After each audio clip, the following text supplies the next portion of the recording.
I think you need to allow me to be able to share my screen.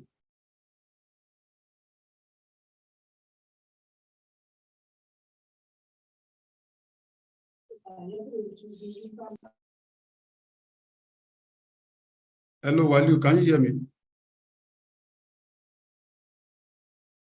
Allow me to be able to share my screen. Yes, I've done that, sir. I've done that, sir. Okay.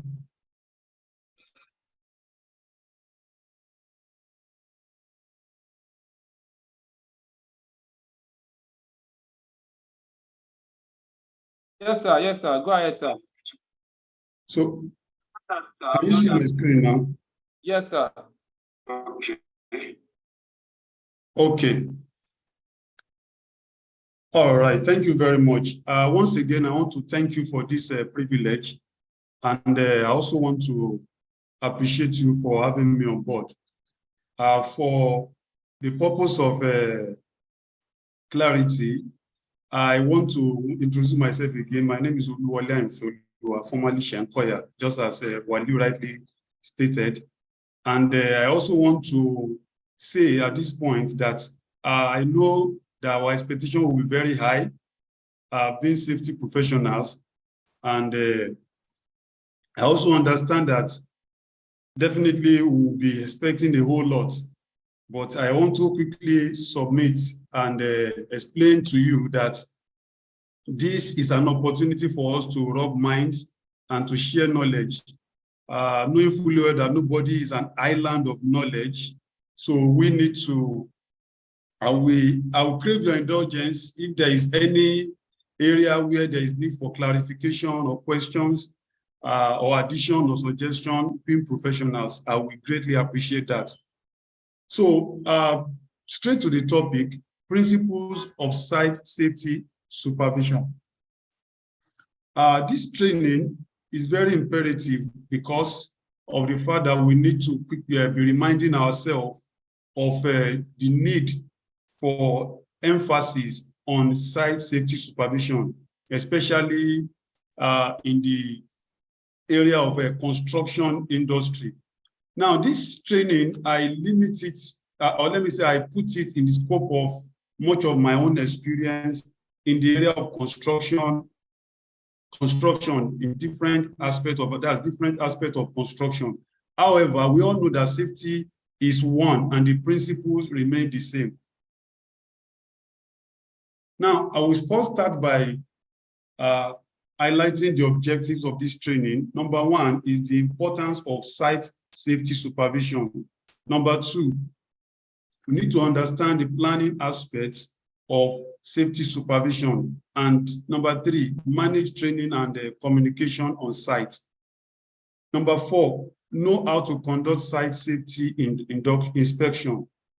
Number five, understand the components of incident investigation report. So the site in the context of the title of the topic has to do with construction sites. So I want us to really have that in mind.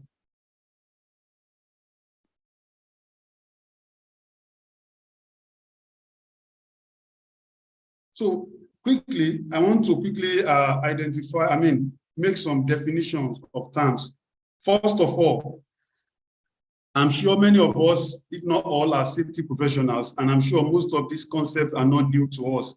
But for the purpose of this training, and also for the purpose of those who are still new to safety and those who are still also having maybe doubts in one definition or the other, so I need to quickly run through this. The first one is hazard. Hazard is any practice, behavior, condition, or combination of any of these. That is combination of either of a practice and behavior or condition and practice that has the potential to cause injury or illness in people, fatality, or damage to property. And it can either be unsafe act, it can be unsafe condition. It can either be unsafe act or unsafe condition. Then the second one is risk. This is the probability, that's the chance of either, it can either be high or low. It can even be medium, depending on the matrix, on the risk matrix, and the severity that any hazard will actually cause harm, damage, or pollution. The third one, near miss. This is an unexpected event, not causing harm, but has the potential to cause injury or ill health or damage. So that is how it is different. It's an unexpected event. It's actually an incident, but it does not result into any injury or harm or any form of damage. Then, for the purpose of this training, supervision. This is the act of overseeing or managing a task, activity, or process.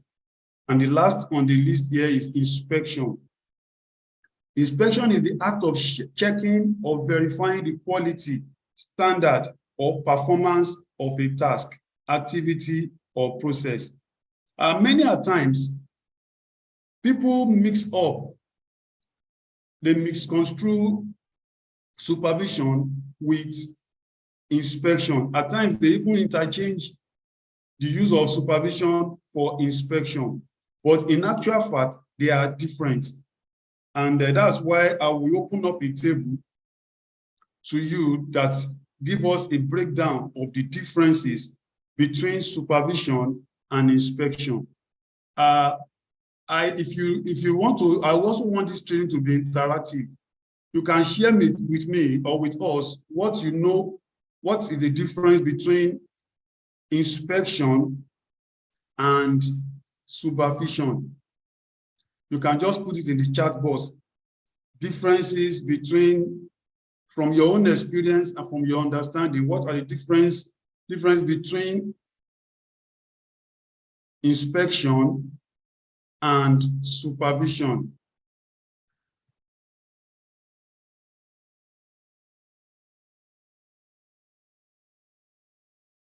Okay, while I'm waiting for your response, I didn't see any response. Inspection, supervision, and if you think they are the same thing, you can also type it in the chat box. But from the definition I've given here, you can see that inspection is actually out of checking, verifying, looking for non-compliance or non-conformance, verifying the quality and standard or performance of a task, activity, or process. While supervision is the art of overseeing or managing a task, activity, or process. You can see that they are actually different. Now, I want to open up the table to you.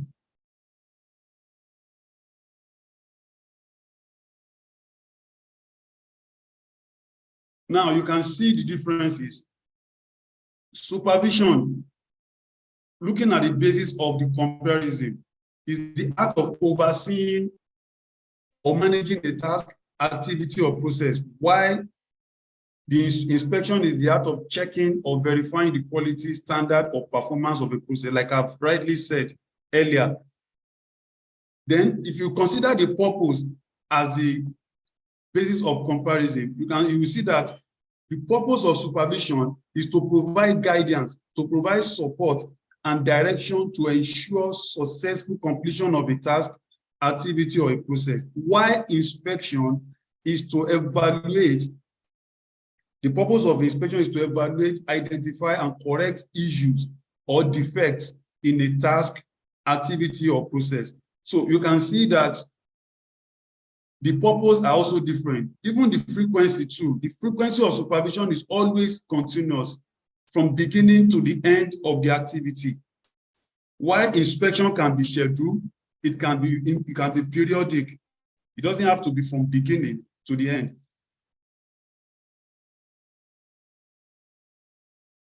The focus of supervision is on the process, the person, that's the person doing the activity or the task.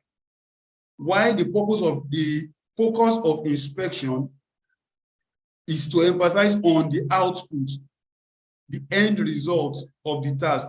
For example, if we talk about safety inspection, the focus of safety inspection is to ensure that the work is actually carried out in a safe in a safe manner such that there is no injury, there is no damage to property or assets. But safety supervision, that one has to do with from beginning to the end, such that there also be some level of support to the operation or to the task involved. So I want to just leave this one because just for us to have an idea of what are the differences between inspection and supervision.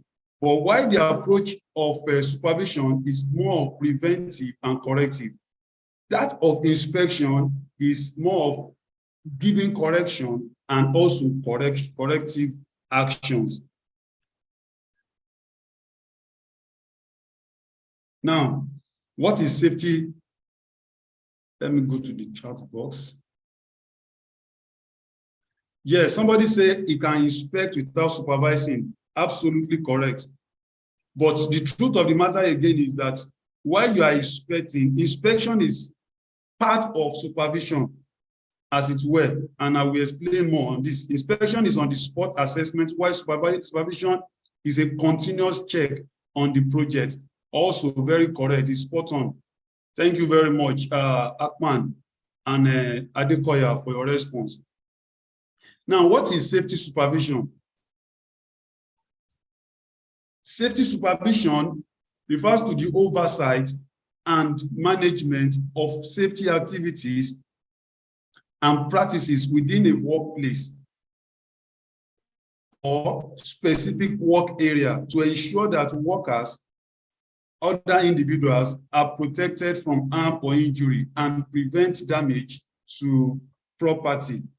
So, putting it in context now, safety supervision is the activity that is the oversight that is carried out on different safety activities, different safety practices within a workplace. So, meaning that while you are carrying out safety supervision, safety inspection is also part of those practices, it's also part of those activities. For example, in a typical construction site, a safety supervisor, we have maybe safety officers or safety marshals or other safety personnel who will be carrying out different safety activities, of which safety inspection is included.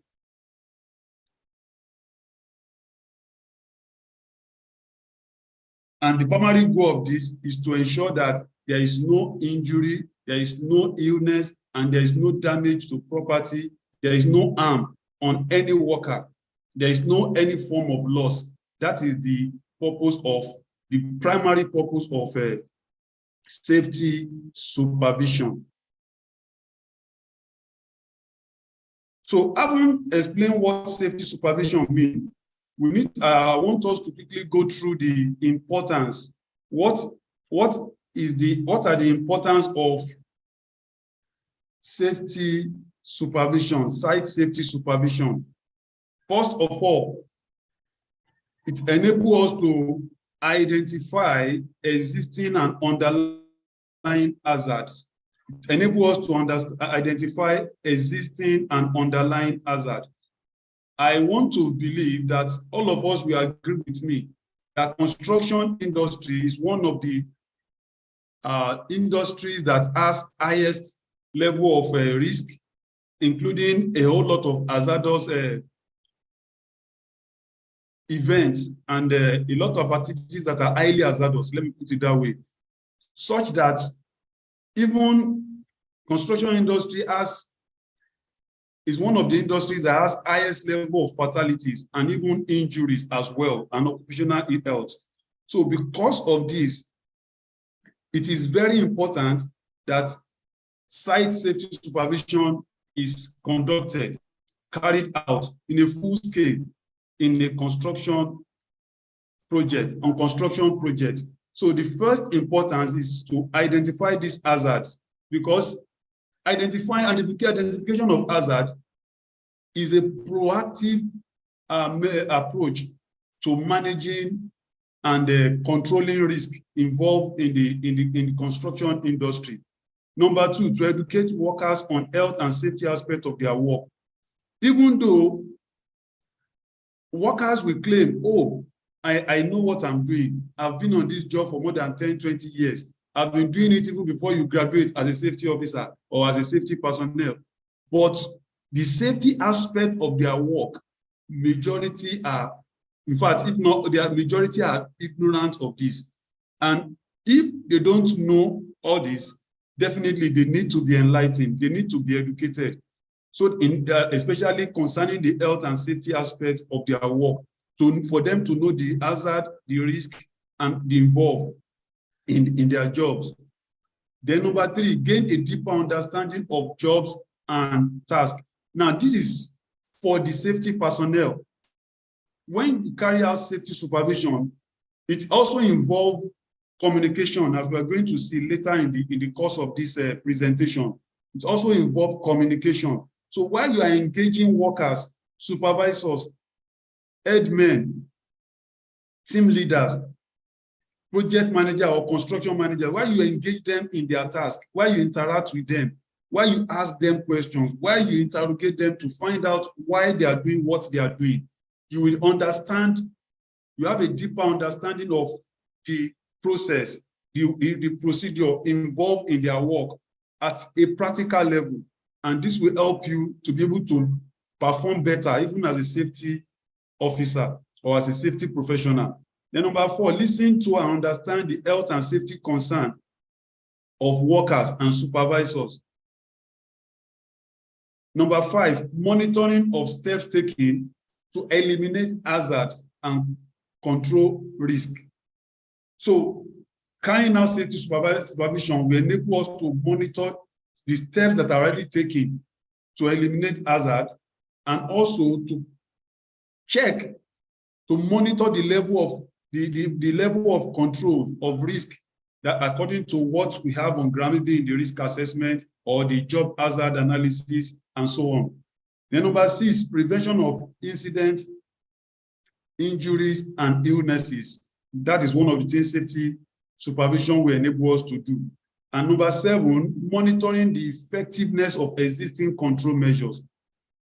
When we carry out safety supervision based on risk assessment, our permit to work, and many other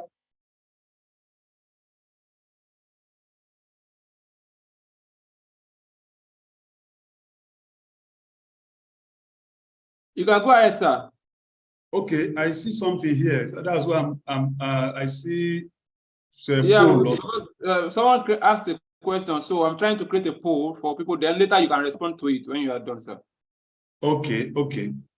All right. So number 7, monitoring the effectiveness of existing control measures. So we're able to monitor how effective are the control measures that we have in our risk assessment, the control measures that we have in our job safety analysis, in our task hazard analysis. We're able to monitor how effective they are when we carry out safety supervision. And then number 8 is a way of fulfilling legal and contractual requirements. Now, as we know that for every industry, there are legal framework, there are regulations guiding them. And also we know that for most of the projects, we will have the client, then we will also have the contractor. So there will be what we call contractual agreement or contractual agreement or terms and conditions of contract. And in the expectation of most of the clients, they also state their own safety, health and safety expectation. So when we carry out safety supervision, we'll be able to fulfill the contractual requirements and also the legal and regulatory requirements.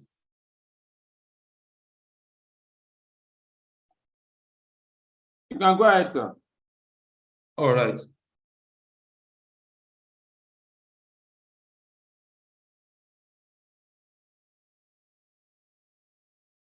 Easy. All right. So, okay. All right. So can you hear me? Can you still hear me, please? Yeah, loud and clear, sir. All right. So now let's move on to the important aspect of site safety planning. We are talking about principles of site safety supervision. Now, we have talked about what safety supervision means. We also talk about the importance of safety supervision. Now, we need to look at the aspect of planning. That is the bedrock, that is the foundation, that is the basis for site safety supervision. Because if all these aspects of planning are not considered and not put in place actively in a considerable manner, there will be no basis for supervision. There will be no basis for site safety supervision. And also, I quickly want to point out that the supervision we are talking about in the context of this training is more on safety, because we also have technical supervision, and that is the type of supervision that a supervisor, a work supervisor, technical supervisor offer or give to his subordinates to ensure the quality of the job, to also ensure that the job finished on time according to plan, and also to ensure that all specifications are being fulfilled. So that is not the supervision I'm talking about, but it is required of supervisors also to be knowledgeable in safety, to be trained in safety, so that they will not only be able to supervise the job, but also supervise the job safely. So, meaning that it is expected and required of supervisors, also team leaders, foremen, headmen to also have safety knowledge and be able to take care of the safety aspect of their job, of their task or operation. Now, we want to talk about this aspect of site safety planning, the planning. And one of them, which is the one I put as number one, is health and safety plan. Now, if you have a project at hand, there must be what we call health and safety plan. And in the health and safety plan is a document that spells out all the arrangements, all the health and safety arrangements for that project from beginning to the end. In the health and safety plan, we have the program of work that is provided by the project team, maybe the construction manager or the project manager. And also we have the time frame of the project, when it will start, when it will end, information about the client, information about the client, information about the project, the description of the project, then the arrangements, the responsibilities and roles of different categories of workers on that project. So health and safety plan entails a whole lot. The emergency plan, a whole lot of them. Emergency plan, emergency numbers, the address of clinic, the phone number of the clinic, and we also talk about different welfare arrangements for workers and many aspects of health and safety plan. So this document is very vital for any project because that is the plan that will form a guide upon which all the safety, even the target, even the objective of the safety for that project, every information specific to that project will be mentioned, detailed in the health and safety plan for the project. And then the second one is corporate objective and safety program. Now, for every organization, they are expected to have an objective. You're supposed to have objectives for that. I'm talking about safety objective now, health and safety objective for the period, either for the year or for the month, for a particular period of time. And this objective will now help safety professionals as a guide to know what will be their focus when they are carrying out safety activities, including safety inspection, safety training, safety communication. That objective will be like a guide to know, okay, this is what we want to, we are looking at and want to achieve regarding our health and safety as a company, as an organization. And then the safety program will now be drafted in line with the corporate objectives of the organization. And then number three, We are talking about site planning, planning aspects for safety supervision. Third one is risk assessment. Risk assessment can come in different forms. You can call it a job hazard analysis, which is more specific, highlighting all the hazard in more details. Job safety analysis as well, task hazard analysis. All these are different forms of risk assessment. If you know any other form of risk assessment, you can just drop it in the chat box for us to also share it as part of our learning. Sorry, sir. Can I ask you something, please? Please do. Is this a risk assessment, job hazard analysis? Is the same or different? Because I know job hazard analysis, job safety analysis, and the task hazard analysis, this is the same. How about the risk assessment? Okay, from what I've said earlier, I want to say it again. All of them are risk assessment because they are assessing the risk involved in the task, operation, or activity in one way or the other. But what makes the difference from our own level of understanding and experience is that some are more detailed than others.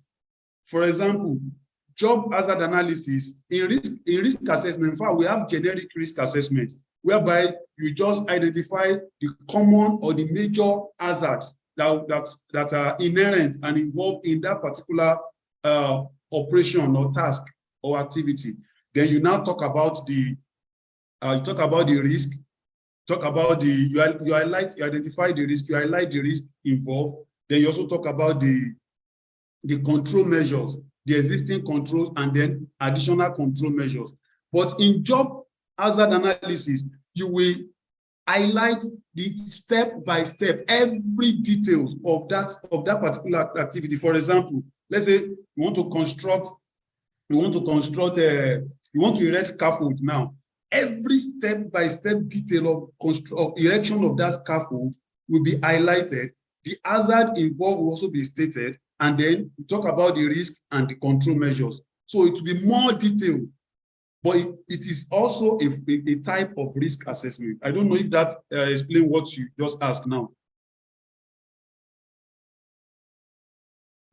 I think I'm clear with that. Yeah, it's clear, sir, it's clear. All right, thank you very much. Then number 4 is permit to work. Permit to work. Sorry, sir, I wanted to just add to it. Good afternoon, sir. Please, for the sake of coordination, if you want to have anything to add to the section, please let us raise up our hand, then we'll call us so that you won't just interfere in the middle of the training. So you can go ahead, sir, with your contribution, sir. All right. So another aspect is permit to work. I won't be able to explain all this in detail because of time, the time constraint. However, if there is any need for explanation or clarification or expansion on any of them, I will be glad to do that, maybe during the question and answer section. Permit to work. Number 5 is safe work method statement. That's talking about the methodology now. This has to be highlighted. It has to be well stated in a clear terms, so that whoever is carrying out safety supervision, under which is safety inspection, the person will be able to know if there is any deviation from the documented work methodology that is intended to be adopted. And if there is deviation, why is there that deviation? Is it tolerable or it is not? So that is where you'll be able to know. Then number 6, applicable laws and regulations. This is also very important. It will form the basis of whatever safety supervision you are carrying out. Like in Nigeria now, we have quite a number of regulations. We have acts as well. I'm still going to share some of them with you, maybe in the next slide. But internationally, we have ILO convention, we have OSHA, we have Health and Safety at Work Act. We have different regulations. We have PPE regulations. We have worker tight regulations. So there are a whole lot of them. But if we don't know the law, applicable laws or regulations, or that is guiding your area of jurisdiction, especially where you are operating as a safety officer or safety professional, it will be difficult for your supervision to be effective. Then number 7, that is forms and checklists. These are just documentations that you need. In the forms, there are many of them. You have report forms, you have different checklists, incident reports, safety inspection reports, and many other different forms. So we need to have all these as well as part of planning. But caveat, you need to use those ones that are applicable to your operation and activities or the task you want to carry out. And then number 8, occupational health and safety training plan. Definitely at the beginning of the year or at the beginning of your calendar year, that's of your company now, or business year as it were, you need to have a plan, a training plan that that will be like a guide for you to say, okay, these are the training, we want to safety training, we want to carry out for our workers. And they can be subject to change, but the plan must also be on ground. So that when somebody commits unsafe act or is involved in form of a safety infraction, the question you begin to ask is that, oh, as at January or February, so training. Let's for example, let's say training on PPE. Let's say training on PPE now, specific training on PPE usage with practical demonstration. And maybe the following week or the following month, somebody is involved in safety infraction, or let me say violation, involving a PPE non-compliance, especially related to the training that has been given. The question you begin to ask during supervision is, during inspection, is that, were you not trained? Were you not involved in the training? Or was the training not effective, or you didn't understand? So you begin to ask probing questions. If the person said he was in the training, he understood the training, then you know that is not just a mistake. Maybe there is other reason. Maybe the PPE was not provided, or it can be any reason. But if all of that things being equal, the person violates, then you know that, oh, this person actually violates safety training, and then the necessary disciplinary action or corrective action will now take place. Now let's go to the next slide, which is just an overview of some laws and regulations guiding health and safety. This is just limited to Nigeria. So we have National Policy on Occupational Health and Safety 2020. We have Factory Act 2004. We have, for those whose operation and activity is limited to Lagos State or is in Lagos State of Nigeria, we have Lagos State Safety Commission Law 2011 and the Nigerian Labour Act. Sorry, it's meant to be 2004, not 204. That's a typo. 2004. The National Industrial Court of Nigeria Act 2006, and then Employee Compensation Act 2010. This is not exhaustive. If you know of any other additional regulation in Nigeria or any other place, you can also add it in the chat box. You can drop it in the chat box for us, or you mention it during question, contribution, and answer section.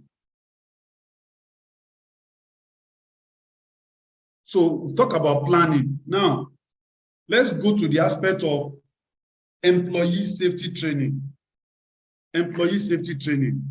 Regular and frequent training and retraining of construction site workers is very important. In fact, the importance cannot be overemphasized. It is generally said, and it is true, it's a fact, that if you are looking for an industry where you have highest predominant number of workers that are illiterate, you just go to construction industry. They are there, especially the construction laborers. They are there. But even at that, it is very important that we give them safety training, because I don't know if some of us must have heard of this slogan, which says that if you don't train them, don't blame them. Because it is always very easy for anybody to blame workers. Say, oh, these workers are this, they are not cooperative, they are not compliant. But the question you need to ask is that, have you trained them? If yes, how effective is the training? Have you retrained them? How long, when last did you train them? So among many others, these are few among many other trainings that are frequent, or that we can say are very effective and can be very helpful in the construction industry. It is still aspect of site safety supervision. And that is why inspection is still significantly different from supervision. In inspection, you don't train. But in supervision, you train, you coach, you guide, you mentor. So if you are carrying out safety supervision as part of our support to the project team as safety professionals, we need to have the mindset of supervision, having that sense of belonging to give maximum safety support to the project team, to the operation team. So the first one is safety induction. This is very sacrosanct. This is to prepare and inform workers, to create awareness in them regarding the specific safety information of that project, of that facility, of that site, of that project site. So you tell them a whole lot of things, where you tell them the safety rule, you tell them about the project, you tell them about the organization, you tell them about the hotspot, PPE-free zone, the red zone, the danger zone, the layout of the site. You give them information. You let them familiarize about hazardous substances. You let them know the do's and don'ts of that site. You tell them a whole lot about. In fact, in some places they do it for a whole day, some hours, some under 15 minutes. They give them summary, so they know the rules guiding that site. They also know the expectation of the project, of the company from them regarding health and safety. So all this will be clearly spelled out. And during safety induction, you'll be able to get information to know whether that person is even an underage person, whether that person is competent, whether that person is actually fit. Because during some safety induction, you even need to ask, or let me say onboarding, ask questions regarding the evidence of their competence, depending on the setup and the arrangement of that company. So in some places, you ask for the evidence of their competence or training. Then you also ask for, even if they have had maybe one safety training or the other somewhere, to know their level of safety knowledge and many other things. And in some places, like in where I'm working, we give this induction card just as a proof to show that, oh, this person has been given safety, site safety induction. Show them the emergency plan, show them the muster point. There is a whole lot also involved in safety induction. Then we talk about toolbox talk. That is number 2. Toolbox talk. In some companies, construction companies, they do it daily. In some companies, they do it every 2 days. Some, they do it weekly. But the higher the level of frequency of toolbox talk, the more effective it is, because it has been proven over time that workers easily forget information.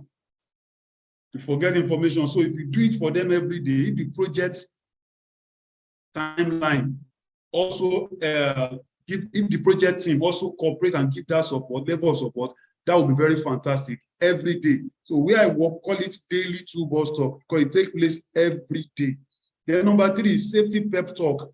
These are just what we call form of safety engagement.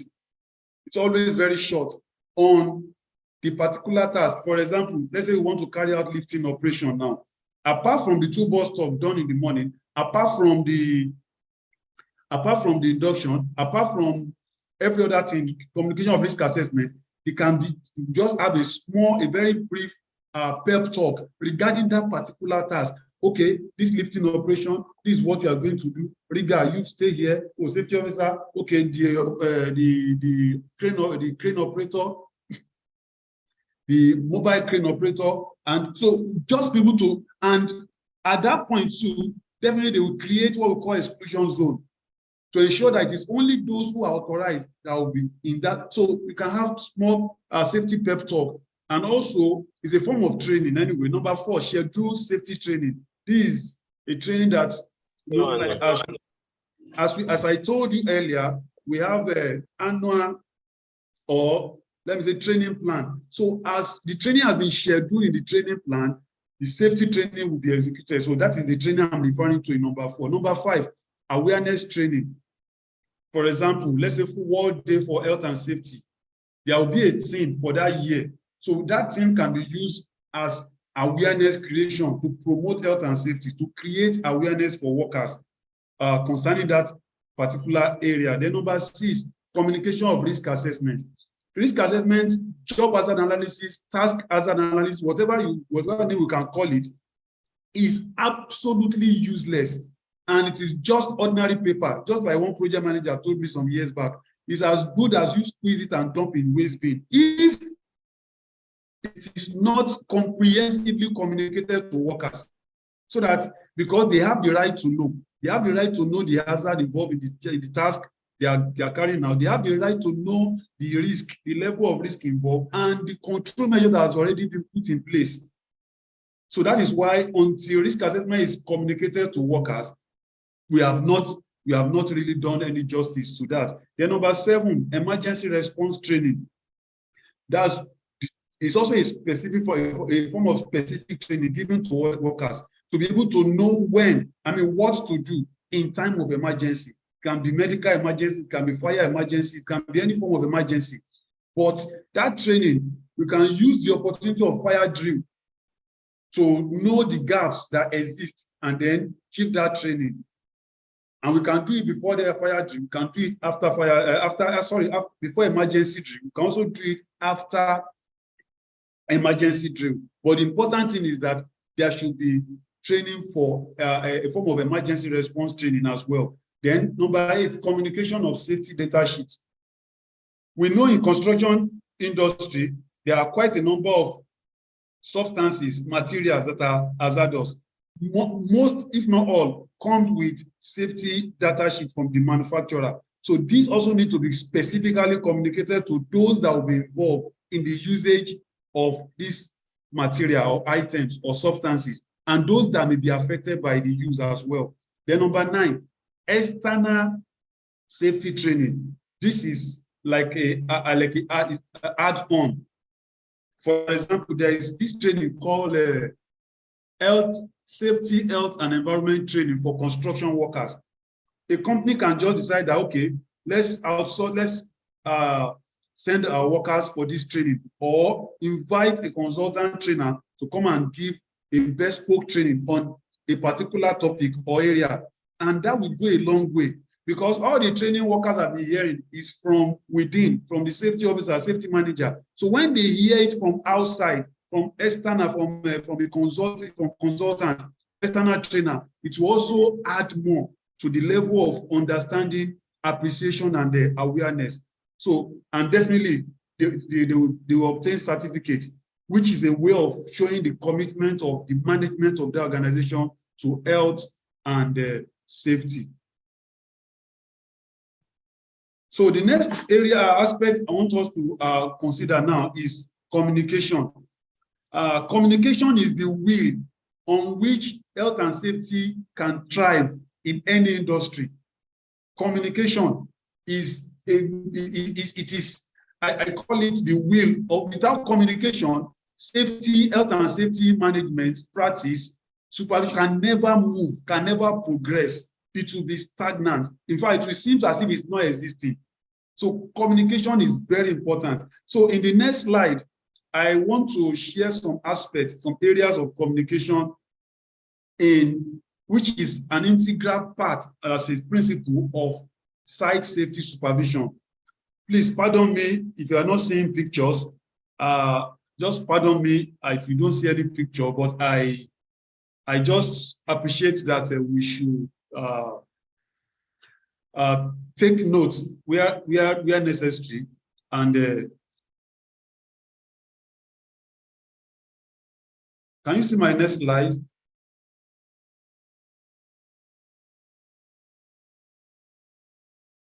Okay, can you see my next slide, please? Safety communication. Yes, sir. Safety communication, safety suggestion box.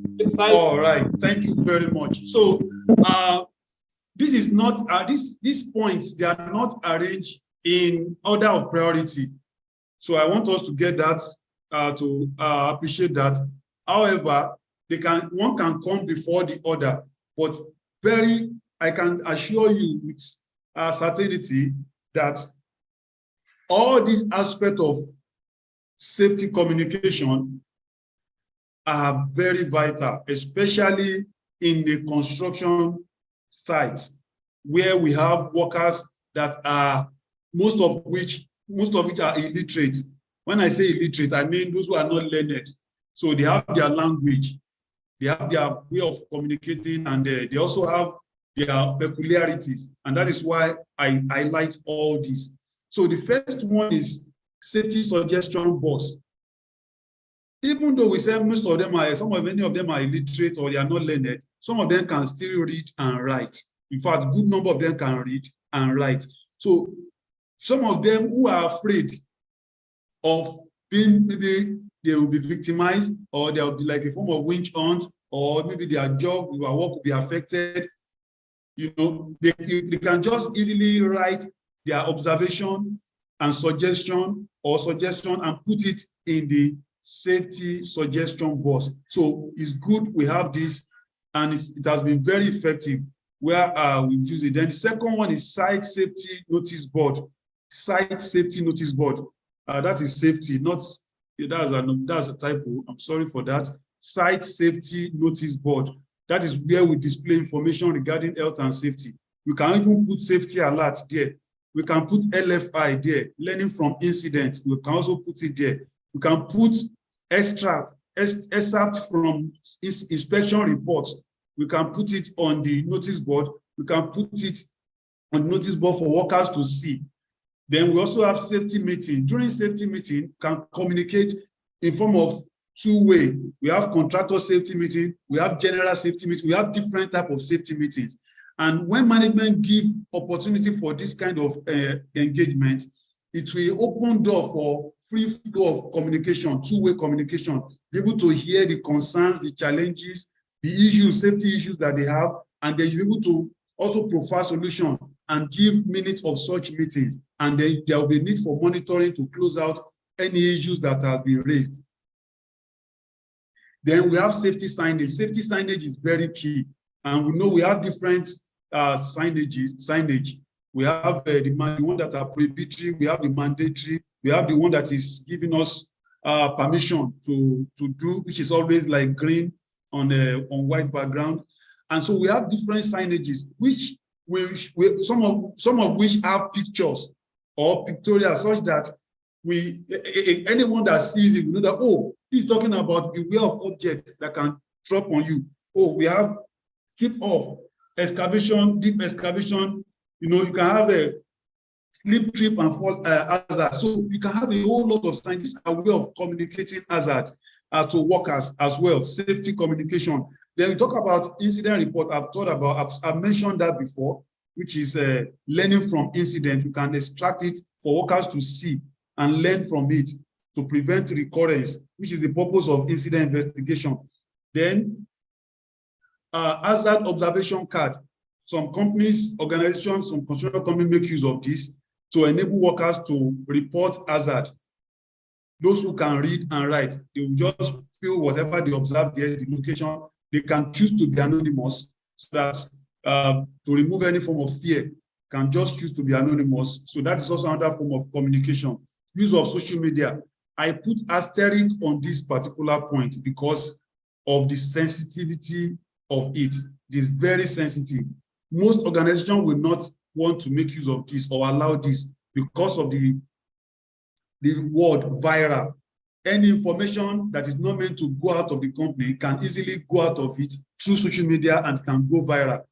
But if, for example, WhatsApp, some companies, they have hazard reporting platform, a WhatsApp group for hazard reporting of a particular project, such that on the spot, anyone in that group can take picture, report hazard, suggestion, recommendation, the location, and then there will be monitoring follow-up until that hazard is closed out. It has proven very effective from my own experience, but it depends on the management and of different organizations, whether they will allow it or not, but it is very effective, can be very effective. Then the next one is safety handbook, where we have almost the summary of everything about safety of the organization to the workers. Then communicate by practical examples. This is one of the most powerful method of communication. Let me give you an example. As a safety officer, if you enter the project site where work is going, especially the red zone, and you are not fully kitted, you are not, maybe, let's say you are not with your hard hat, you are not wearing your hard hat, and you have your reflective jacket, you have your safety boots, that is sending a very wrong signal, sending a wrong message to workers. And trust me, they will follow your example. The day you want to, maybe you are investigating, you are carrying out inspection, and you spot a worker that is not wearing that, they will just show you your picture. Organ safety, see your picture. See last week you were on this same site without that. So what would be your own reaction to such a worker? You will know that you have lost the moral uprightness to carry out your safety activity or safety responsibility. So, but if you are well kitted, you are completely kitted with your mandatory PPE, and even in some areas of work, for example, where welding is taking place, you also wear your safety glasses, you wear face mask, you know, and you are well fully kitted. Any worker that is not complying with PPE will, even before you talk, will see you and say, okay, sorry, I need to put on this, I need to put on that. So talking of practical examples, so your own practical example will serve as a model for some workers who will readily comply, seeing you, showing that good example. So it's a way of non-verbal communication to workers. And another aspect of communication, which I did not put in this list, is verbal communication. So by a relationship with workers, you can get verbal feedback, verbal observation from them, and you take your time to listen effectively to them. You get a whole lot of information that can be helpful during your safety supervision.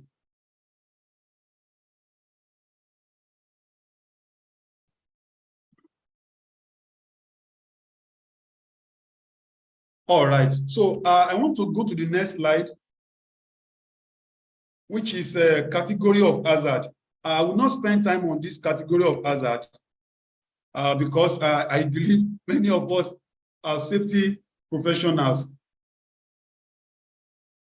But however, this will serve as a reminder to many of us, to some of us, so that we can just keep abreast of different category of hazard. We have physical hazards, which result from physical condition in the workplace, such as slip, trip, fall hazard, cut, punctures, and so on. Then chemical hazard are those ones that result from exposure to chemicals or hazardous substances. And some of them can be, toxins. For example, let me give you an example. Cement. Cement is a hazardous substance because it contains silica. And this silica, if it is inhaled for a very long time, when I say long time, I mean years, it can result to a disease called silicosis, which is a terminal disease. So some of the hazardous substances on site can be irritant, it can be toxic, and it can even be carcinogen as well. So that is one of common hazards. We have biological hazards, those ones that result from microorganisms, exposure to biological agents, fungi, bacteria, viruses. And they can result to illness, diseases, and infections. We have ergonomic hazard. Ergonomics, as we know, is the relationship between a worker and the equipment with which he's working. It can even be the workstation, can be the way the person positions his body. So all these are examples of ergonomic hazard. In most cases, ergonomic hazard can result to MSD, which is musculoskeletal disorder. We have psychosocial hazard. This is very common in construction industry, in construction sites, where we have people that are bullying, that's an example, harassment, violence, overworking, overlaboring, stress, and fatigue, and many others. So these are psychosocial hazard. Then we have radiation hazard. Though this is not common in construction industry, but it's also a type of hazard. And then we have thermal hazard. The radiation hazard results from ultraviolet rays, violet rays, X-rays. And we have thermal hazard, we have electrical hazards. That one is very common. Even thermal hazard is common, is stress. extreme temperature. Then electrical hazard, exposure to electricity or component of electricity. Electrical panel can result to electric shock, burns, electrocution in extreme cases. You can imagine a scaffold that is set such that it is almost getting to where we have electric power line, and someone can climb such scaffold only to go and contact the power line, either directly or with one of his tools, which can result to electrocution. That is just an example. Then we have fire and explosive hazard.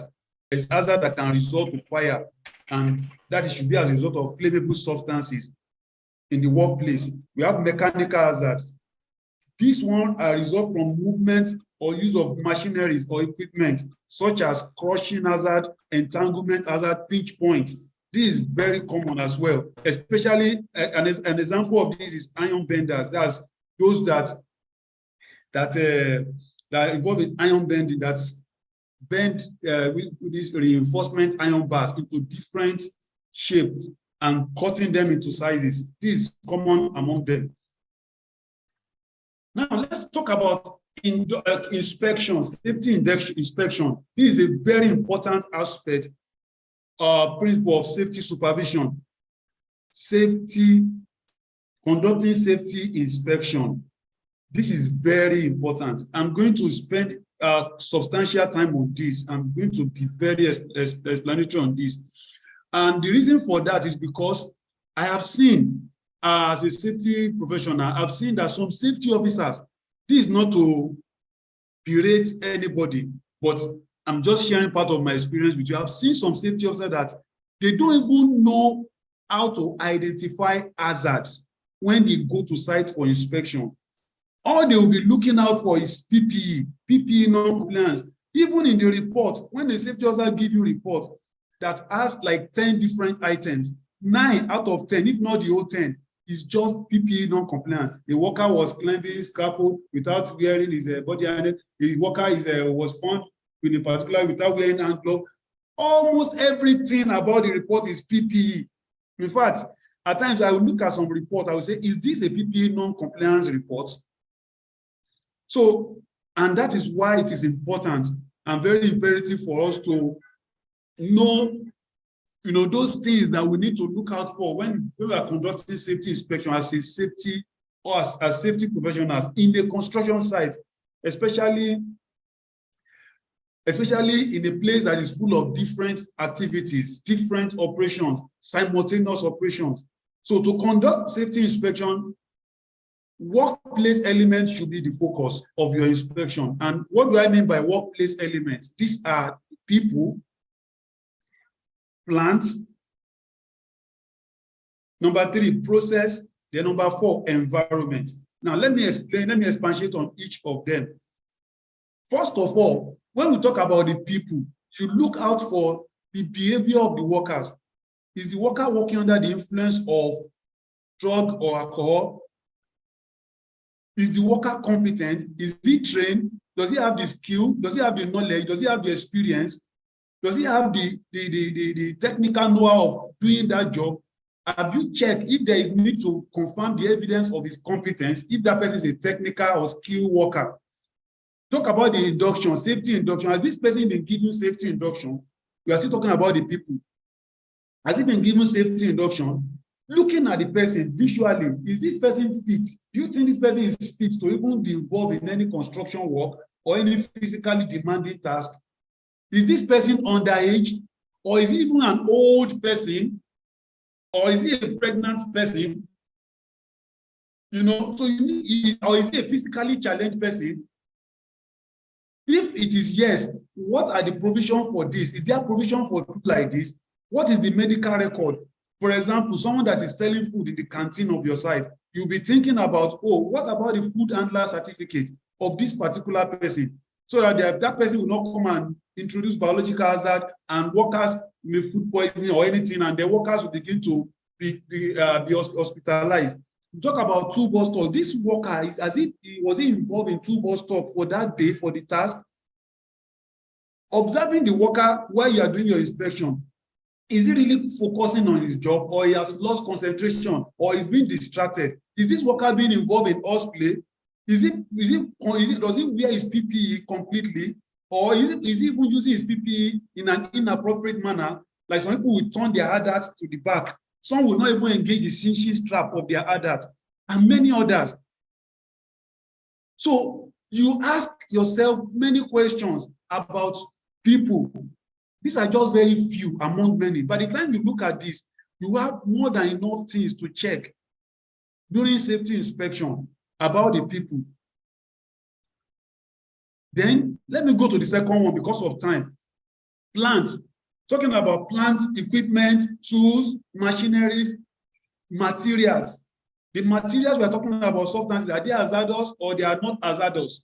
What about their shape? What about their size? What about the edges? What about the maintenance record of machineries? What about the check, the pre-mob check? Was it carried out by the operator before operating the machine, before taking the machine to site? If he does that, if there is any fault, who did he report to? What about third-party inspection certificate of that particular machine that we are talking about? Fire extinguishers, firefighting tools. What about the condition of these fire extinguishers? Are they due for servicing, or have they been tested with time, or they are just there for months, for years? Unusual sound from machineries, vibration, smoke. I want to tell you that if you see the smoke coming out from the silencer of some machineries in some construction site, you will run away. It is totally unacceptable, unbearable. Vibration. What about the guards on the machine? Has it been removed, or is being used with the guards? What about part of the machine? Is it rusted such that it is weak, or is there any crack? Is there any hole? You know, you look at it visually and you ask questions. So these are many others that you need to ask concerning the plant. You need to check during your inspection. And then the third one, process. In the process, we are talking about the method. Now, initially, I talk about safe work method statement. What is the methodology for this particular activity, for the operation, for the task you are carrying out safety inspection? What is the procedure? Is there anything like standard operating procedure? If there is any, are they following it? Are they following the method they state? Let me share one of my experiences with you. There was a project I supervised some years back, and the engineer, who is also the supervisor of the workers, so instructed the workers to use head pan to carry concrete from one floor to the second floor to the third floor manually. And I remember that in the risk assessment, they stated that they use concrete pump to concrete to the floor, to the first floor, to the second floor, to the third floor during operation. So I engaged the engineer and I told him that why are you engaging workers to carry concrete on the head pan? And he said the concrete machine pump was faulty, and that's why they are doing this. But you need to also consider the health and safety of this worker. What if they trip and fall? Because it was not part of the plan. It was not even communicated to them during risk assessment, in the risk assessment. So I just gave a timeline that, okay, this work has to stop for so reason. If you cannot get the concrete pump to ensure that this concrete is transmitted to the appropriate floor. And in the matter of minutes, the same day, they fixed the concrete pump and they started using it. If I have not observed that, or even spotted that they are not using the right method, instead of automated method, mechanical method, they are using manual method. So these are some of the things I'm referring to do in the process. How are they carrying out this work? What about the specific limit? Maybe time limit. You have maybe where you have permit to work from 8 to 5, and the work now extend. They extend the work to like 6, 7, 8, of which the permits to work have expired. So these are things you need to look out for, and many others. Then, what about the positioning of the worker? Is he working in the appropriate way? Is he positioning himself the right way? Is he moving in an upward manner? What about manual handling? Is it many things, many. Then you talk about environment. The list is so long for environment. As you look at the lighting of the environment of the project site now, is the place dark? Is it dim? What about the temperature? Is there extreme cold or is it extremely hot? Is there any? If it is hot, you know there is risk of dehydration. As adequate water be provided, then talk about the gradient of the floor. Is it level? Is it slopey? If yes, is it acceptable? What about the nature of the floor? Is it muddy? Is it sandy? Is it smooth? Is it concrete? So you look at the nature of the floor. In case of the risk when there is a fall, then what about air quality? Is the whole place filled with dust? Is the dust has gone beyond acceptable level? Smoke, where is the ground wet or dry? What about excavation? What about manhole? What about edges? What about housekeeping? Housekeeping alone is a whole lot on its own. Arrangement of items. What about access and egress? What about escape route? What about muster point? What about parking lot? The areas, the restroom, the toilet, the environment, all together, you look at it. By the time you consider all this during your inspection, you will discover that you will find a whole lot of things that will enable you to give professional recommendation and improve the safety performance and the system of the system. So if you know of any additional point under any of these subtopics, people, plant, process, environment, I will appreciate you drop it in the chat box. Now, let me quickly move to the next slide, which is talking about safety inspection report. Now, this is not cast in a stone. I need to quickly raise this caveat. These are important components of inspection report.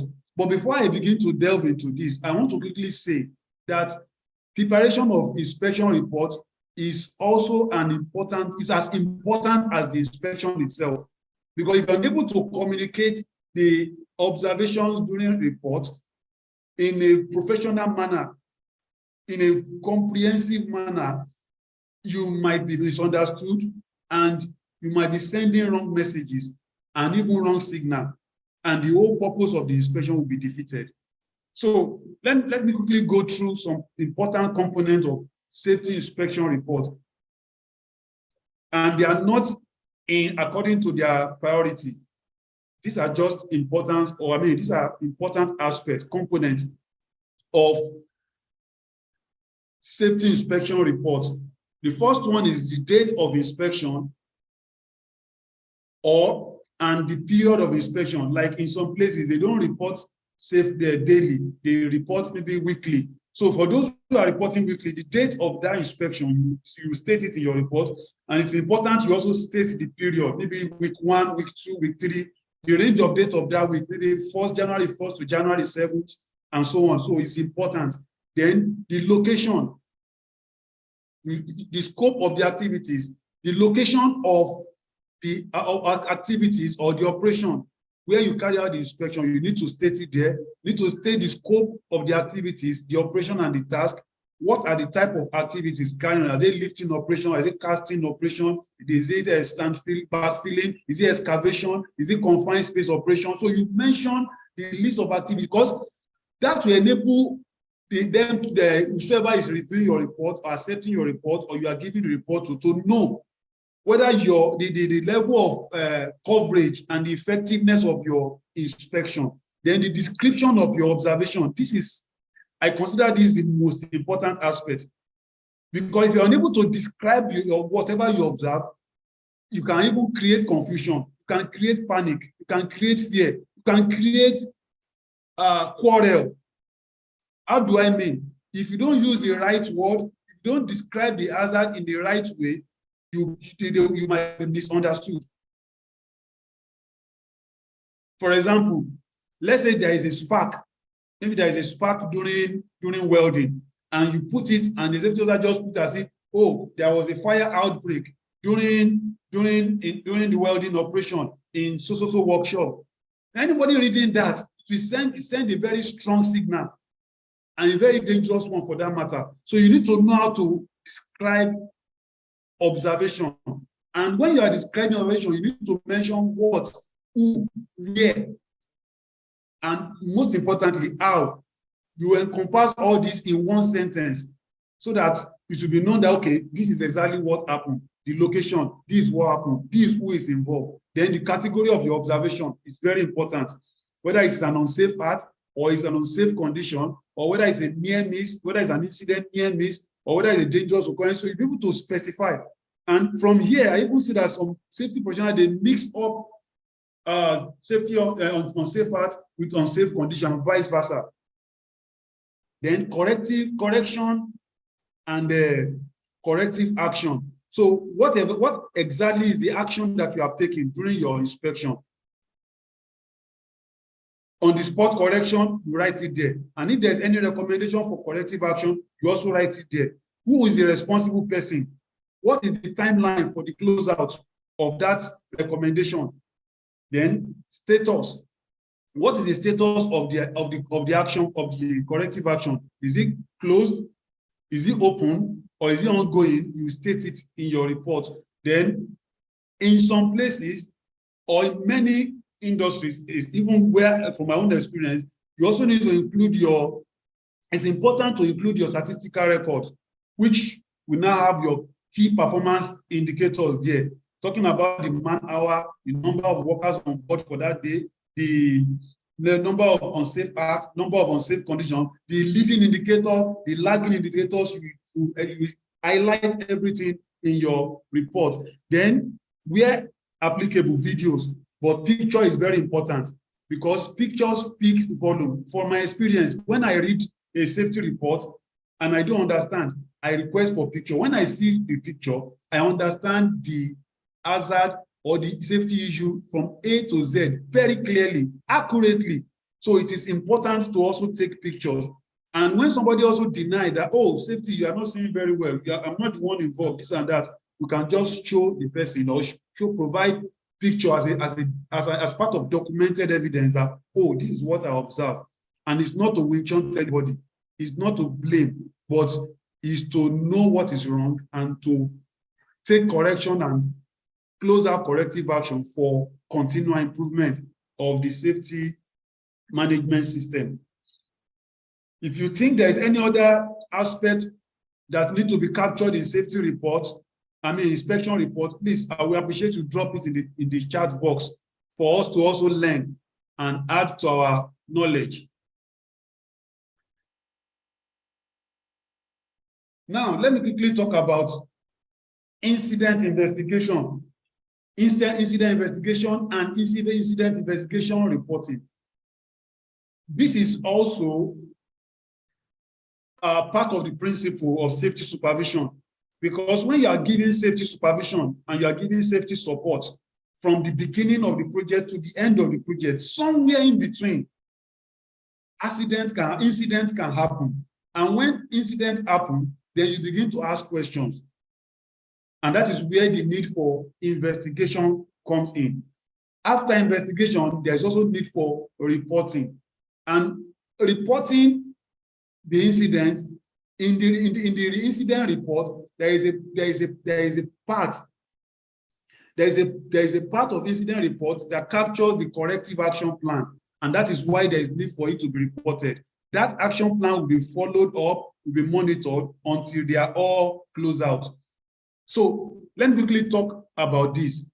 Now, during safety supervision, we ask yourself, what exactly is the incident? Does it involve injury? If it involves injury or any form of loss or damage, definitely it is an accident. But if it does not involve injury or damage or any form of loss, then it is still an incident, and we can call it a near miss or dangerous occurrence. So whether it is near miss or it is an accident, whatever it is, there is need for investigation. And the most important part from my own experience regarding investigation is for you to be trained, understand the techniques. There are techniques involved in incident investigation. Time will not permit me to begin to elaborate on all the techniques involved, but you need to learn, understand the techniques involved in incident investigation.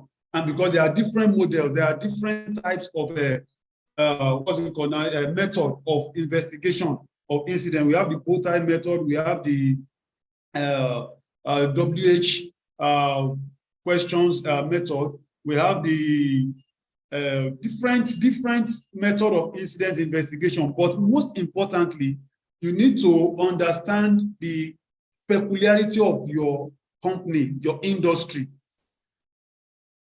You need to understand the peculiarity of your industry. For example, in construction industry, you need to be very friendly. You need to be very friendly.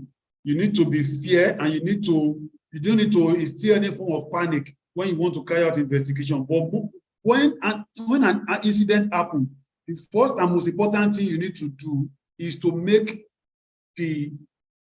attend to the victim. If there's any injury, you need to attend to the victim and ensure that that person is, if there is need for him to be hospitalized, make sure you safely evacuate that person and take him for medical attention. But if it is just a first aid case, that is where we need to have what we call paramedics on site. Safety officer also can have this emergency response knowledge or experience after being trained as a first aider. So you can administer first aid to that person.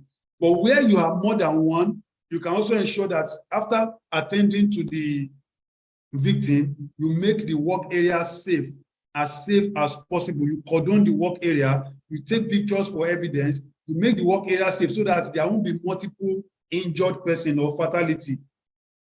Then you also ensure that you get witnesses who will give you support during the incident investigation, who will give you vital, helpful information during the incident investigation. And when you are carrying out your incident investigation, you now put all your facts, all the information you've gathered together with evidences, with pictures, you put them together to compile your reports. But you need to have in mind that it is not to winch hunt anyone.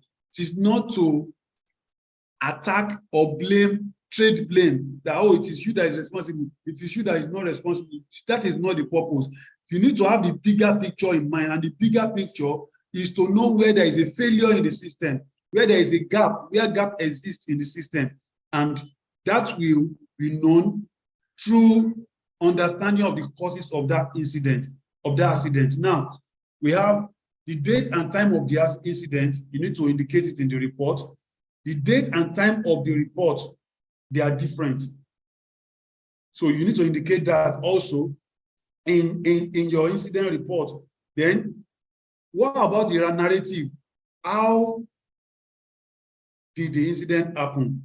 From the point, maybe from the timeline, when the worker starts maybe carrying out a task, or what really led to the incident. So you indicate, you narrate the incident, you narrate the incident event, how the trail of events, how it happened, you narrate it from beginning till the time when the incident happened, and then what are the immediate action taken. You also indicate that in the narrative. Then what are your findings? What are the things you discover? Maybe there is no risk assessment for the job. Maybe the person was not trained. Maybe the person does not even have driver license. Maybe the person, so you begin to find out, you begin to highlight all your findings. From there, you now begin to pick out what are the causes. There are two types of causes. We have the direct cause and then the indirect causes. The direct cause is the immediate cause. For example, let's somebody had a cut in his hand as an accident.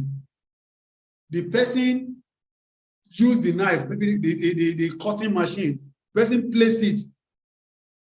Because he lost concentration or was not paying close attention, and the blade touched his hand, and thereby he sustained a cut injury on his hand.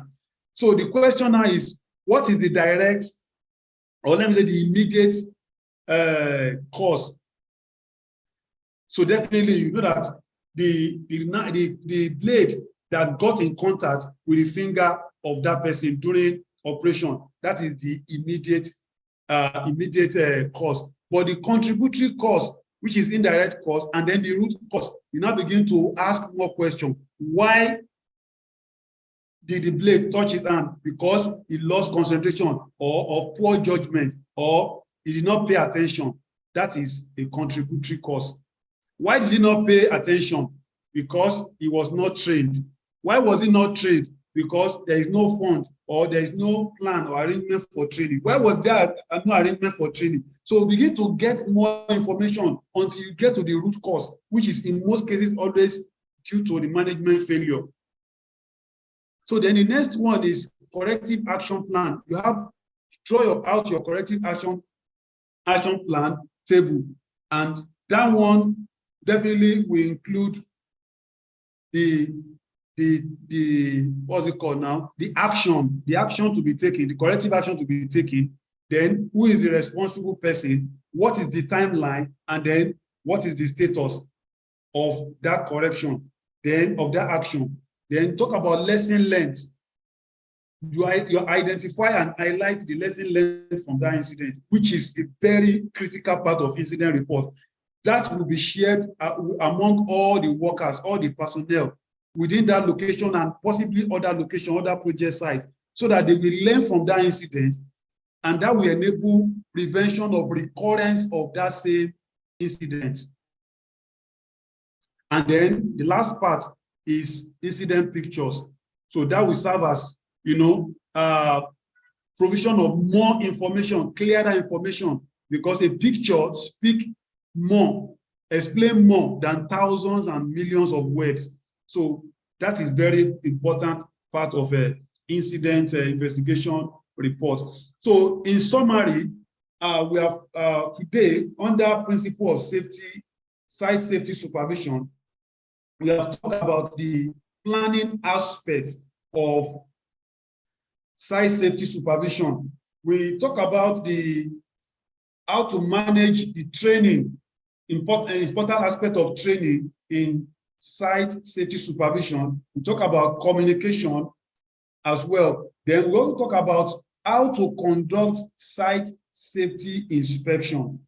And under that site safety, conducting site safety inspection, we considered especially workplace elements, which includes people, process, and then it also involves the plants, equipment, tools, and the rest, and then also include environment.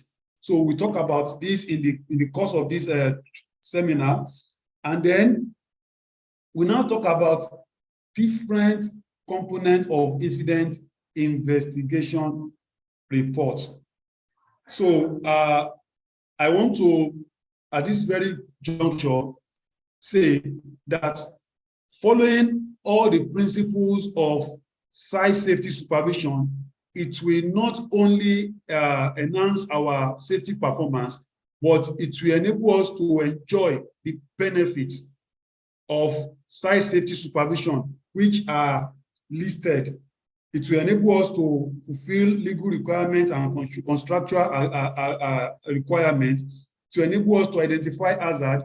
It will prevent accidents, injuries, and illness, and it will also enable us to continually improve in our safety performance if all these principles are being applied correctly. So I want to thank you for your time. I want to thank you for listening, and I want to hand over to Wali now to manage and coordinate the question and answer section. Thank you. Wow, wow, wow, wow, wow. This is very, very informative. This is very, very enlightening. Remember at the beginning of this session when I said that I was privileged and I was opportune to have learned from this erudite scholar in the area of health and safety management system. You will now understand what I mean. Now imagine you meeting, being a mentee, being a what do we call it? Being a trainee or a trainee under someone like Mr. Oluwole Ayofeoluwa, who is ready to dish out whatever he has. He's not the type that hoards knowledge, and he's very, very dynamic. He's very, very intelligent, very, very passionate about health and safety, about improving the competency level of professionals. Yeah, in fact, when I was saying all these things, it was flashing back to the memories of when I started my journey in health and safety, when I was learning under him. It shows that there is a lot of information to learn when it comes to health and safety. So quickly, because of time, I want to go through the comment sections for wherever we missed it. So we'll start right from there. I know there are other comments coming under it. Please, I will start right from the state where someone asks, safety audit or auditing is sometimes also used interchangeably with supervision and inspection. Please kindly clarify. Thanks. Mr. Over to you, sir. All right. Safety auditing and safety supervision. They look, or let me say, sound synonymous, but they are different. Now, from my experience, when you talk about safety audit is always, what's it called now? Carrying out check. Safety audits involve checking, it involves inspection, it involves observation, it involves interaction, okay, of the performance, of the implementation of a particular aspect or area. For example, now let's say, because we have different type of audits. We have what's it called now? We have a first party audit, that's internal audit. We have second, third party audit. Then we have internal audit. We have external audit. Under external audit, we have the third party audit. We even have the second party audit as well. So it depends on the type of different type of audit. But primarily, audit is when there's always criteria for audit.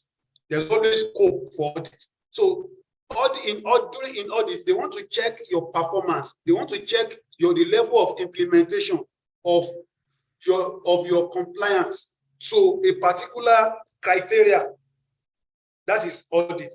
And the reason for doing that is to identify where there are non-compliances, to identify where there are gaps. And when that has been identified, then you draw out a corrective action plan to close out all the gaps, to close out all the non-conformities. So, and in many cases, audit is always, like I said, there is always a criteria, either a particular standard, let's say like ISO 45001, or maybe there are requirements stated by a particular industry company who want to give contract to another company. So there's always criteria for audit. So that is audit. But safety supervision is different from safety audit. What safety supervision entails is all the things we have mentioned today. In almost all cases, safety supervision is a series of activities, practices, and management in support of the operation of the activities of the operation of a particular company or firm or organization. So meaning that as a safety supervisor, you are giving safety support, safety supervision to the operation activity of that company. And that involves training of the workers, safety training in this context. It involves incident investigation and reporting. It involves safety inspection. It involves safety communication. It involves planning. So you are the one that will be involved in all these activities. You'll be involved in the HSE plan. You'll be involved in the risk assessment. You'll be involved in training, toolbox stock induction. You'll be involved in fact, from beginning to the end of that project, you'll be involved, giving safety support at the level of safety supervision to ensure the success of that project, of that activity safely. So that is where the line is being drawn. I don't know if that answers the question. I will need your feedback on this.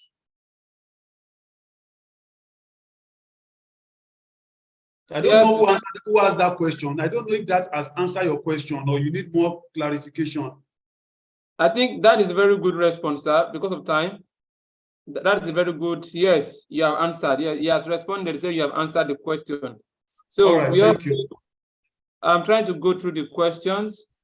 I think we have a couple of persons who have raised their hand. Please, shortly, please, kindly, Mr. Kufre did that first. Please, Mr. Kufre, kindly unmute yourself and ask your questions, sir. Thank you, sir. Okay.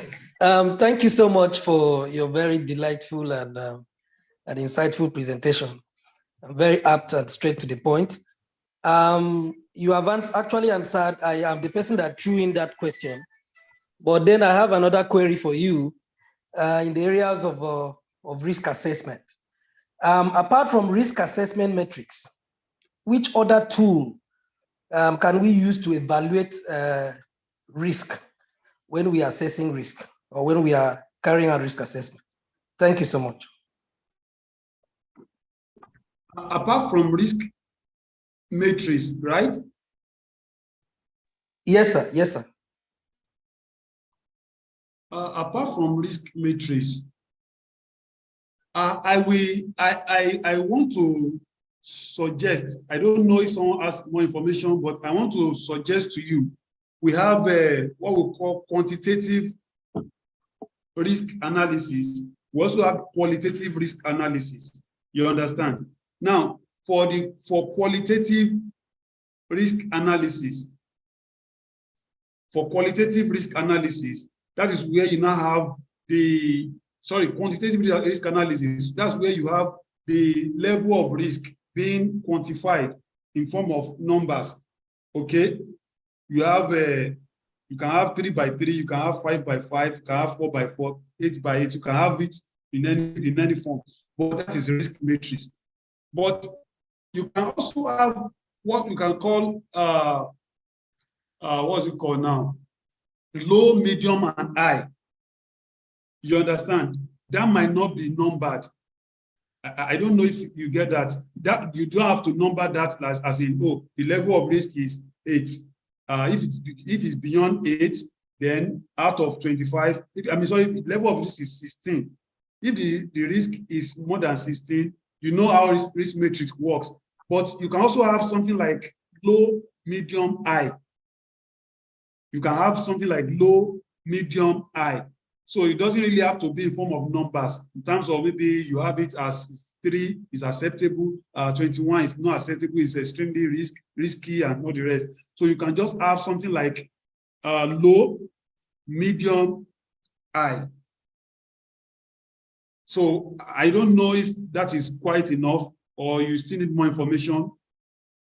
Yeah, in addition to what Mr. Wale has said, when it comes to risk assessment tools, we like he has already mentioned, we have the quantitative and qualitative risk analysis, and you have said aside from a risk matrix. So it actually generally has to do with risk management tools, which also can include things like the decision tree, the failure mode effect analysis, the fishbone, the root cause analysis, the Ishikawa, and the likes.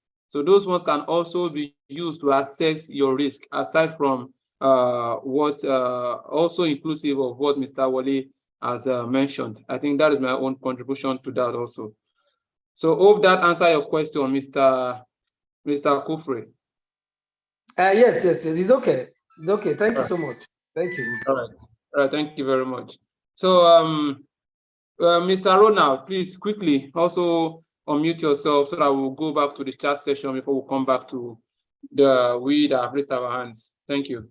Okay, thank you so much for that wonderful presentation. Thank you. My question actually goes to, whenever you are assessing the risks, how frequent are you supposed to do a follow-up of the same? That is my first question. My second question is that I'm coming from background from a call center. So could you please maybe give more insight about, in a case whereby you're going to investigate about the complaints on people having problem with the hearing? Is it something that should be done frequently or maybe at a specific time? Thank you so much. Okay. We lost your connection, sir, Mr. Ronald. Sorry. Okay. My first question was about the risk assessment. How long are you supposed to do a follow-up? Then my second. How long are you supposed to do follow-up?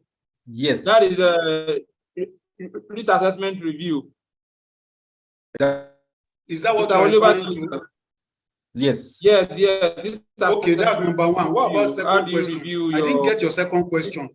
The second one was talking about someone who has how can you do risk assessment for those that are working in the like customer care that receives message from people and they complain about their hearing loss or having effect with their with hearing. I think that is the second question. Am I correct, Mr. Ronald? You're correct, sir.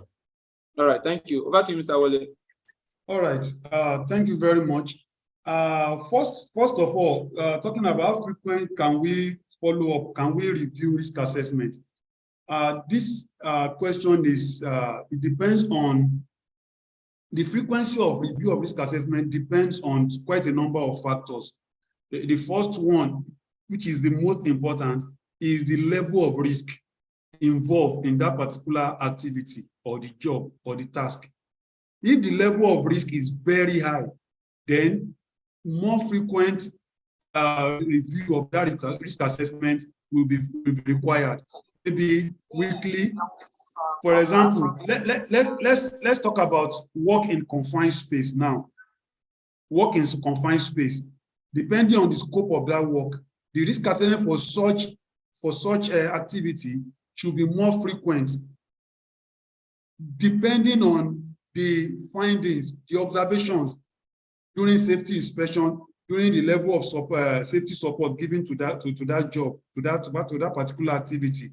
But if it is a low risk activity or operation, then or medium risk, it can be a month, it can be 3 months, it can be 6 months. So depending on that, then also it also depends on if there is an accident or there is an incident. If there is an incident, maybe there is a near miss now, there might be, maybe there is a failure from the findings of investigation of that near miss incident. There might be need for additional controls into the risk assessment, which also must be communicated to the workers. So that can call for the review of risk assessment. So then, if there is an introduction of new equipment or new machineries, or there is new method, or there is even there is additional number of workers that are maybe from different place or different industry into that particular job. So there might be need for review of risk assessment and for it to be communicated again to all the workers. So it depends. It depends on many factors. But ideally, maybe 3 months, 6 months, in some cases 1 year to review the risk assessment. Also, it depends, is the activity, is it a routine activity or is it a non-routine activity? So it depends on many factors. So if you now specifically put it in a particular industry and particular activity or context, then I can give you a more specific answer, but it varies, it depends. Then secondly, risk assessment for customer care, especially complaint or where there is possibility of hearing loss. The principle of risk assessment remain the same. First of all, what exactly is the task? What exactly is the task being carried out, which you have mentioned here, customer care. So you break down that task. What are the different steps or other step-by-step activities carried out by that person involved in customer care? They haven't done that in the risk assessment. You now find out who are those that may be affected, who are those that may be harmed, and what is the frequency of exposure of this. So you also identify that. Then, now evaluate that risk involved in that job. In this case now, we are talking of hearing loss. That's a major risk. That's a high risk. So having evaluated the risk, you record all these things we mentioned, you record it. And after recording it, then you now come up with control measures come up with control measures. Now, part of the major control measure in this context, in the case of this, is the level of exposure to noise, to communication. You can imagine someone having like 20, 30, 50, 100 calls within in few minutes, in less than an hour. The person exposure is very high. So you can minimize the exposure by putting in what we call the hierarchy of control. We can't eliminate the hazard in this case, but we can also look at engineering controls. Okay, and what is the engineering control? If there is a way the person might have a distance, you can increase the distance of hearing of the gadget, of the device to the user, maybe by using the one with a speaker that will be in front of him on a table, instead of inserting it into his ear, so that will minimize the level of exposure. Then you can also look at administrative control, where they will do what we call shifting or rotation. Maybe the minimum duration or the acceptable duration of exposure to that noise, or let me say sound in this case now, is let's say 4 hours. So, and you expect that workers to work from one shift 7 o'clock in the morning to 7 o'clock in the evening. That is not acceptable. So part of the control measure will be that the person, they will get more personnel, maybe three shifts. One person will work from maybe 7 to 11 or 7 to 12, and the second person will work from 12 to 4 or 5, so that the duration of exposure will be minimized to as low as reasonably practicable. And all these control measures, in addition to others that will be done during the risk assessment, will be documented and communicated to the people that will be involved, that are involved, that's the customer care personnel now. And in most cases, it's also important to involve their supervisor, the workers themselves, and then the safety personnel, so that additional control measures can be put in place, can be what's it called now, can be contributed or added and then communicated. So I believe with this, it can be of help during the risk assessment. All right, thank you very much, sir. Because of time, because we have very limited time and we still have a long way to go. If in case you are interested in understanding more about risk assessment, risk management, asset investigation, job hazard analysis, safety data analysis, we are having a training that is coming up next week for 3 days. 3 days technical safety training course, and it's not expensive at all. Will you be interested in joining? You can actually chat us up via the number I'm going to send now. You can chat us up via this number for you to be a part of this section. We've been holding this for the past 1 year, and it has always been of great use for professionals. So let us go back to the training, to what we have in the comment section. I stopped there. So someone asked, supervision play. Okay, I think this is feedback. Supervision plays a key role in safety.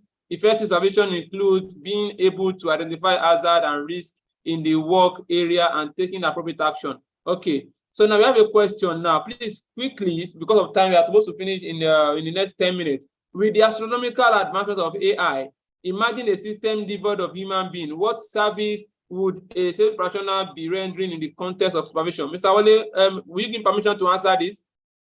Please say that again.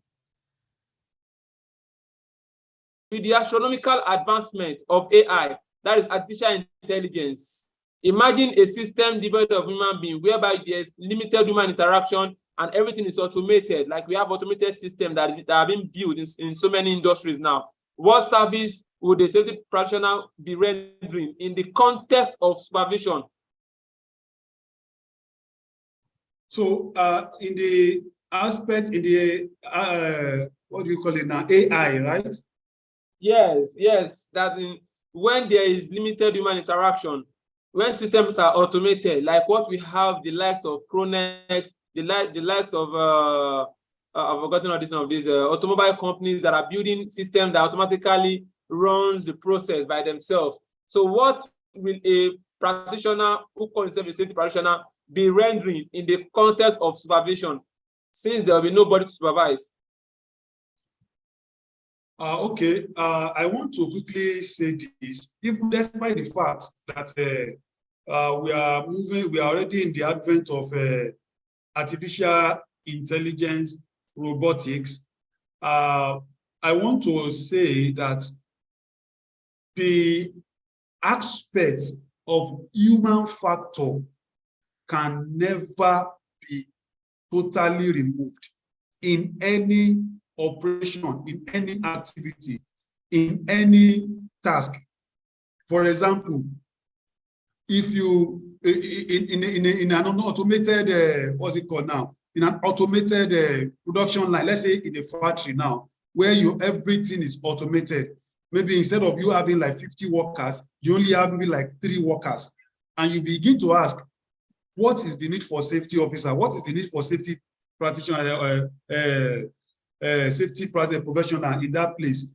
Remember, there will be need for, if you look at the different aspects we talk about, there will be need for, what is it called now? Firefighting system. There will be need for to be checked.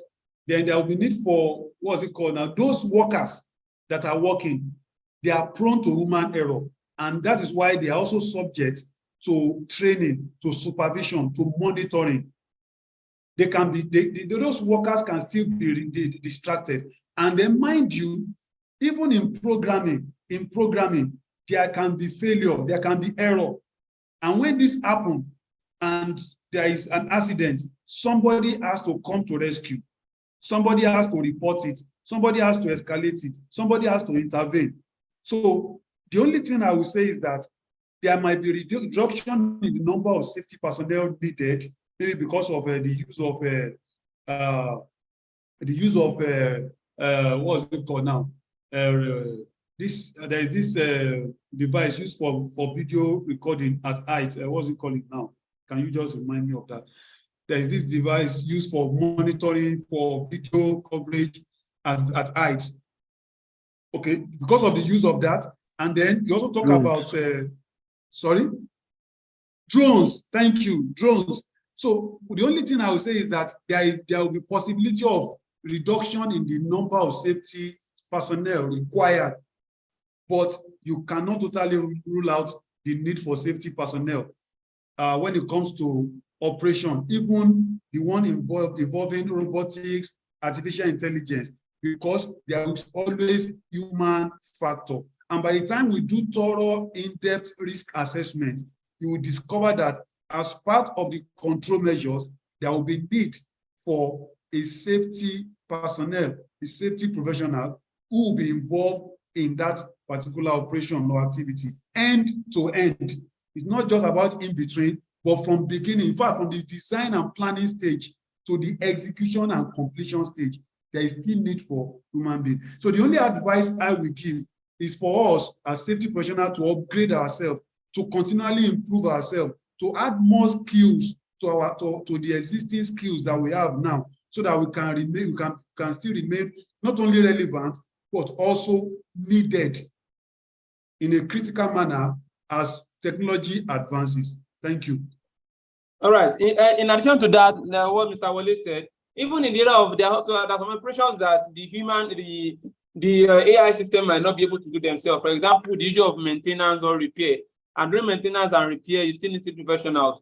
During periodic check and inspection of a valve, like in the process industry, in the oil and gas industry, to check the safety valve, to check the pipelines, the process systems, the pressure, to manually be involved in the, even though they are automated, there's still a room for manual operations in case there's a failure in automation. So all this still requires the assistance and the support of the safety professionals. So now, because I lost signal, so I've definitely lost all the questions because it has. But we have said it that in case you want to get this, in case you want to get the slides, you can chat us off via this number.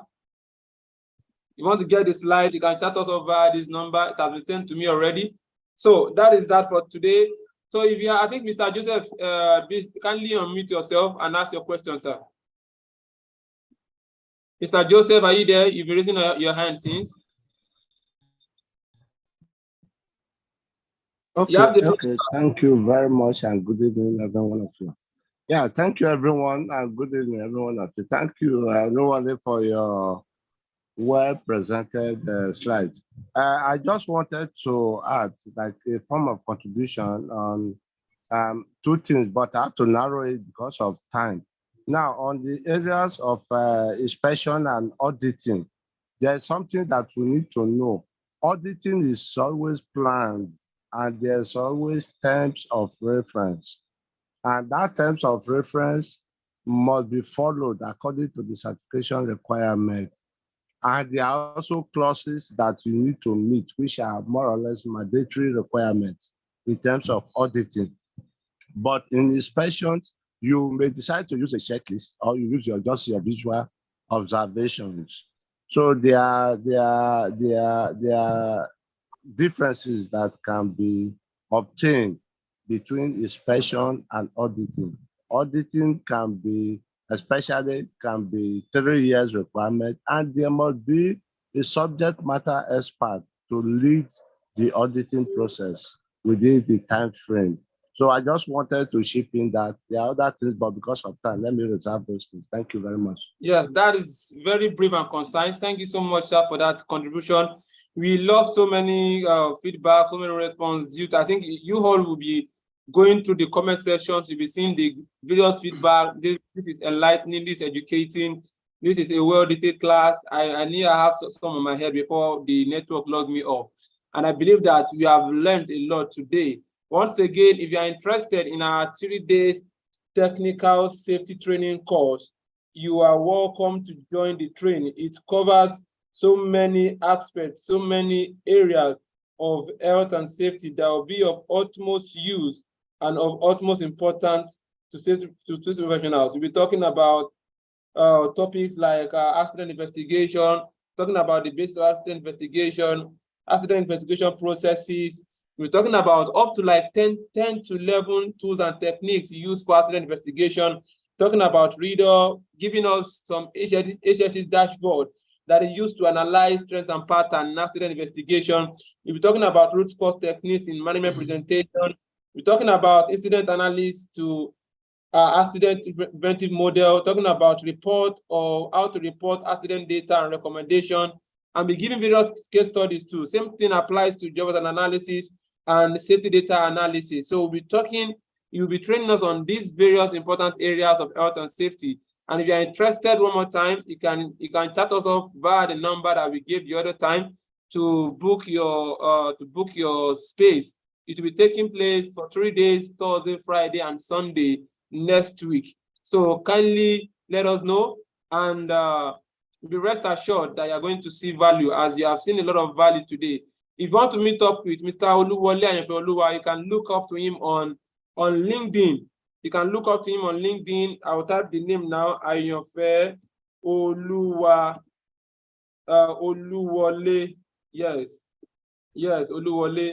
He's my trainer, he's my teacher. He brought me up when it comes to health and safety, like I said from the beginning. So you can also learn from him, connect with him on LinkedIn, on every other social media handles.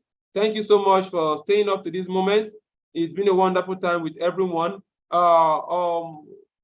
Next week, there won't be any session for us next week due to issues of the election coming up and some other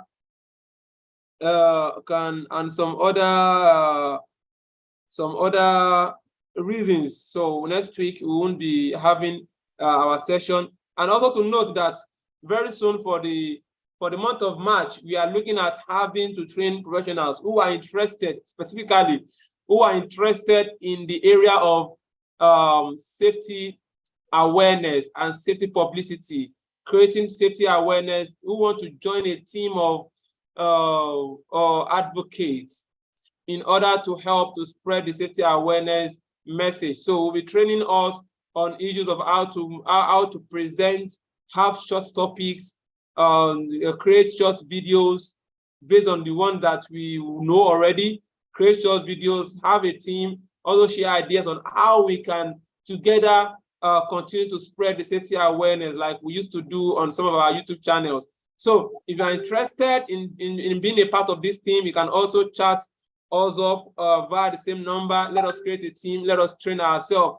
And that was what we'll be using the whole of March to do. On every Sundays, we'll be taking various topics, how to create short videos, how to create short flyers that we can send the safety message, and we'll give ourselves that task to do in order to, we'll give ourselves that task, that particular task to do on a weekly basis, to share a video or to share a video. It can be a flyer, how to create all these things and how to present and be in the public space in the area of creating awareness, and what are those soft skills that is required, and what are those things that we need to know about safety publicity based on the little knowledge and the little share experience that I've had in the past 3 years of being in the journey of safety advocacy.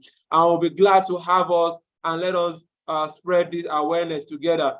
Yes, so thank you all for being a part of this session. Thank you all. I can see Mr. Alfred Ajao, thank you so much for being a part of this. I can see Mr. Jovi Bruns Molina still with us, Mr. Sunday Odibo, Mr. Christopher, Mr. Daniel, Mr. Joseph, Mr. Wale. Thanks so much for this. Very well detailed, well packed, well, you know, I don't know the words to use. It reminds me of the same Mr. Wale that I've always known from up to like 7 to 8 years now. Mr. Wale is still the same Mr. Wale and still many more. Thank you so much for impacting us today. We would love to have you again on another new topic, and I know you are going to dissect and break it down for us to learn. I remember one person in the comment section said, my head is full. Yeah, I think that was Faiza Adekoya. She said, my head is full, meaning that there is so much knowledge. There's so much knowledge that he keeps putting in his head, and his head wants to break down. So thank you, sir, for doing this. We appreciate you. Thank you so much, Mr. Churchill Happiness, Mr. Happiness. Thank you, everyone. Thank you, everyone. Thank you, Mr. Ukomeka. Yeah, so we can unmute ourselves and say thank you to Mr. Wale. Let us unmute and say thank you to Mr. Wale for this well-detailed class. Thank you so much, Mr. Wale. Thank you so much. Thank you so much. Thank you so much. Thank you. Thank you. Thank you. Thank you very much. Thank you so much. Thank you so much, Mr. Bob. Thank you so much. Thank you so